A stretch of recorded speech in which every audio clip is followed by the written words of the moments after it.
তো এটাই মনে হচ্ছে লাস্ট টাঙ্গাইল শহর থেকে তেল তোলা বলতে গেলে। কি জানা বললাম। আসসালামু আলাইকুম, আশা করি সকলে ভালো আছেন। রাফিওলজির নতুন আরও একটি মোটো ব্লগিং ভিডিওতে স্বাগতম এবং অভিনন্দন জানাই। সো আজকে হচ্ছে 30 জুলাই 2026। একটা সংবাদ দিয়ে রাখি যে আমার আর টাঙ্গাইল শহরে থাকা হচ্ছে না। হ্যাঁ, এটাই সত্য। মেইন যে রিজন সেটা হচ্ছে আসলে আমার বাবা হচ্ছে আসলে চাকরিজীবী, পল্লী বিদ্যুতে চাকরি করে। তো পল্লী বিদ্যুতে যারা চাকরি করে তাদেরকে আসলে কয়েক বছর পর পর ট্রান্সফার করে। সো সে হিসাবে ট্রান্সফারের সূত্র ধরে আপুকে গত 23শে জুলাই আসলে ঠাকুরগাঁও পল্লী বিদ্যুৎ সমিতিতে ট্রান্সফার করা হয়। তো আমি আসছি হচ্ছে কবে 27 তারিখ আসলাম, 27 জুলাই আসছি সকাল মানে বিকালে আসছি, ক্লাস করে দেন চলে আসছি। মূলত আব্বুকে আসলে ট্রেনে উঠায় দেওয়ার জন্য টাঙ্গাইল থেকে ঠাকুরগাঁও চলে গেল। মূলত আব্বুর জয়েনিং ছিল 28 জুলাই। সো আমি সেই সূত্র ধরে আসলে রাত 11:30 ট্রেনে আর কি দুজন ট্রেনে উঠে দিয়ে আসলাম। সো এখন যে সমস্যাটা হয়েছে, এখন এই যে হুন্ডাতে দেখতে পাচ্ছেন বাইকটা, আব্বুর তো আসলে টাঙ্গাইল থাকতে আসলে মোটর সাইকেলে অফিসে যাতায়াত করতো, আর আমি মাঝে মধ্যে আসলে যখন টাঙ্গাইল শহরে আসতাম মানে ড্যাফোডিল থেকে হলের থেকে তখন আসতাম মানে আর কি টুকিটাকি এদিক সেদিক যাইতাম। তো এখন যে প্রবলেমটা হয়েছে, আব্বু তো চলে গেছেই, আম্মু আছে এখন, আর আমাদের টাঙ্গাইলে বর্তমানে যে বাসায় ভাড়া থাকি ওইটা সর্বোচ্চ আর এই মাসটাই মানে আর কি আগস্ট মাসটাই থাকা হবে। তো আমার আগস্টের 19 তারিখ থেকে সেমিস্টার ফাইনাল শুরু হয়ে সেপ্টেম্বরের আগ দিয়ে শেষ হবে। আমি আসলে তখনই আর কি বাসা শিফট করার পরিকল্পনা আছে। আসলে ফাইনালাইজ কিছু করি নাই যে কই থাকবো। আমি তো হলেই থাকি, আমার তো হলেই থাকা হবে, কিন্তু সমস্যা হলো এই যে হুন্ডাটা দেখতে পাচ্ছেন, হুন্ডাটা এখন আমার সাথেই থাকবে। তো আরও একটা খরচ বাইরে গেল, হুন্ডার তেলের খরচ আছে, মেনটেন্যান্স খরচ আছে। আমি থাকি মূলত হলে, আমারই আসলে খাওয়া খরচায় পোষায় না। তো এখন এই হুন্ডা নিয়ে আমার যাইতে হবে। যাই হোক, এটা আমি 2018 সাল থেকে মোটর সাইকেলটা আসলে নিজের তত্ত্বাবধানে ছিল। বলে রাখি 18 সালেও আব্বুকে বদলি করে দিছিল, আমি তখন গাজীপুর ছিলাম, তখন আব্বুরে বদলি করলো ভোলায়। তো 18 সাল থেকে 21 সাল পর্যন্ত আসলে 3 বছর আমার আন্ডারেই ছিল গাড়িটা। তো করোনা পুরোটাই গেছে আমার কাছে গাড়িটাতেই। তো আবার 21 সালে আব্বু টাঙ্গাইল আর কি বদলি হলো। তখন আম্মুকে নিয়ে আসলে একাই থাকতাম, আম্মু আর আমি থাকতাম, মা আম্মুদের সংসার ছিল। তো 21 সালে আল্লাহ রহমতে আব্বু চলে আসলো ভোলার থেকে। তো 21 সাল থেকে 26 সাল পর্যন্ত 5 বছর টাঙ্গাইল এসে চাকরি করার পর এখন শেষ বয়সে এসে ট্রান্সফার হয়ে গেল ঠাকুরগাঁও। যাই হোক, প্রমোশন হয়ে ট্রান্সফার হয়েছে আলহামদুলিল্লাহ। তো এখন যাচ্ছি মূলত গাড়িতে তেল তুলতে। হ্যাঁ, আজকে এই গাড়ির তেল তুলবো, ট্যাঙ্কি ফুল করবো চিন্তা ভাবনা আছে, যেহেতু ঢাকা যাবো কালকে এই গাড়ি নিয়ে। এটা আমি আল্লাহ বাঁচায় রাখলে কালকে আমি ইউনিভার্সিটি ক্যাম্পাসে থাকবো। তো এই গাড়ি নিয়ে 3-4 বারে পর্যন্ত আমি টাঙ্গাইল থেকে আসলে গেছি ঢাকায়। এখন আর মূলত টাঙ্গাইল শহরে আর আসা হবে না, যদি একবার ঠাকুরগাঁও চলে যাওয়া হয়। তো এখন আর টাঙ্গাইল শহরে আসা হবে না, বলতে গেলে এইটাই হচ্ছে টাঙ্গাইল শহরে আমার লাস্ট ব্লগ। তো অফিসিয়ালি আসলে টাঙ্গাইল শহরে ছিলাম 18 সাল থেকে 26 সাল পর্যন্ত ছিলাম, প্রায় কত 7-8 বছরই হয়ে যাবে এরকম একটা সময়। আসলে অনেক স্মৃতি আছে টাঙ্গাইল শহরে, প্রত্যেকটা অলিগলি আসলে চেনা বর্তমানে। যদিও আমার আসলে একবারেই যে আসা হবে তা না, আমার কিন্তু হোম টাউন টাঙ্গাইলেই। তো বাড়িতে আসা হবে, কিন্তু এইখানে টাঙ্গাইল শহরে আর আসা হবে না তেমন হবে। তো এই গাড়ির আসলে রিস্টোরেশনের চিন্তা ভাবনা আছে সামনে। তো দেখি তখন হয়তো টাঙ্গাইল শহরে কয়েকদিন আসা লাগতে পারে। এখন আমরা আসলে পুরান bus stand Abdur Rahman filling স্টেশনে যাচ্ছি, ট্যাঙ্কি ফুল করবো অবভিয়াসলি, যেহেতু ঢাকা যাব।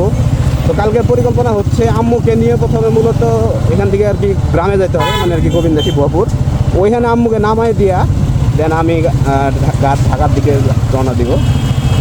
তো এদিকে আসলে তো ওইখান থেকে একটু আসতে 10 মিনিট লাগলো। এখন এই পাম্প পর্যন্ত আসলে যাইতে কত সময় লাগবে আসলে কি হইতেছে বুঝতেছি না, এত জ্যাম কেন।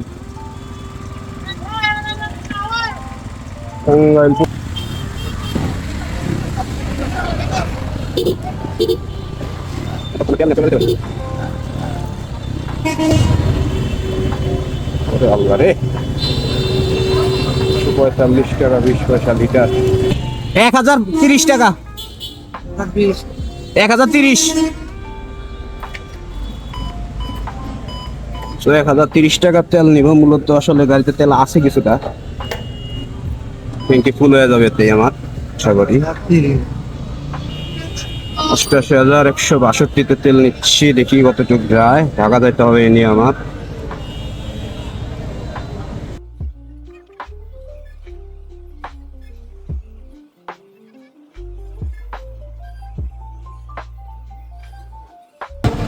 সাত লিটার, 7.9 লিটার মূলত ফুল।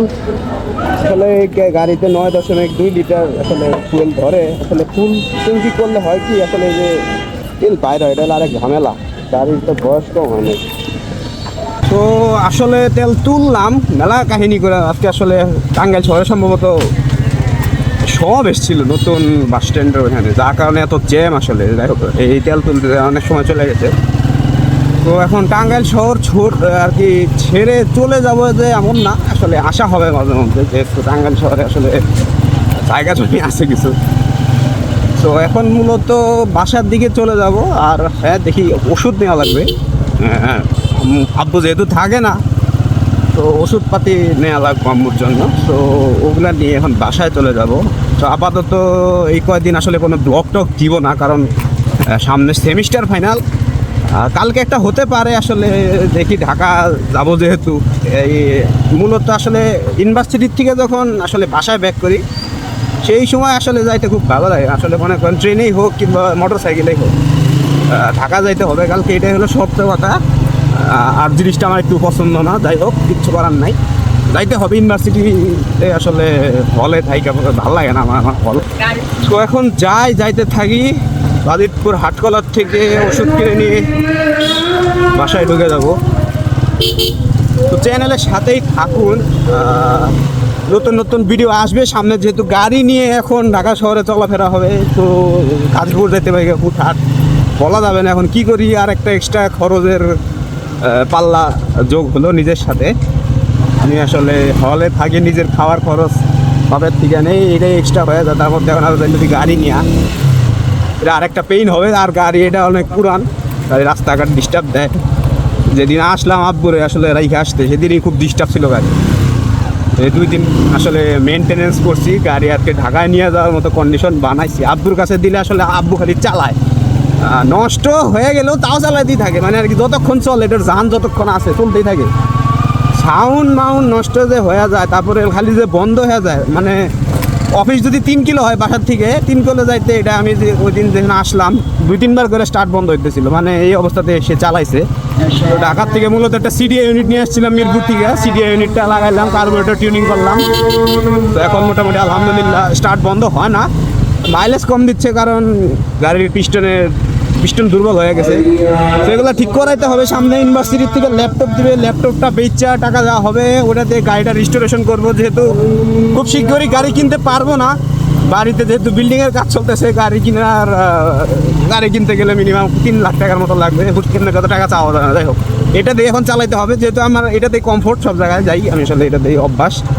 যেহেতু ঠাকুরগাঁও বদলি করে দিছে, চিন্তা ভাবনা আছে ঠাকুরগাঁও যদি ওইদিকে যায় কোনোদিন মোটর সাইকেল নিয়ে, আপনাদেরকে আসলে পঞ্চগড় সীমান্তবর্তী এলাকা আর কি, পঞ্চগড় বাংলা বান্ধব 0 পয়েন্ট পর্যন্ত যাওয়ার চিন্তা ভাবনা আছে। মানে ওইদিকে যদি যাই কোনোদিন মোটর সাইকেল নিয়ে, দেখা যাবে সেটা ভবিষ্যতে। এখন আসলে পরিকল্পনা আছে সামনে, তো দেখা যাক কী হয়। আজকের ভিডিও এই পর্যন্তই। সকালে ভালো থাকবেন, সুস্থ থাকবেন, চ্যানেলের সাথেই থাকুন। ধন্যবাদ।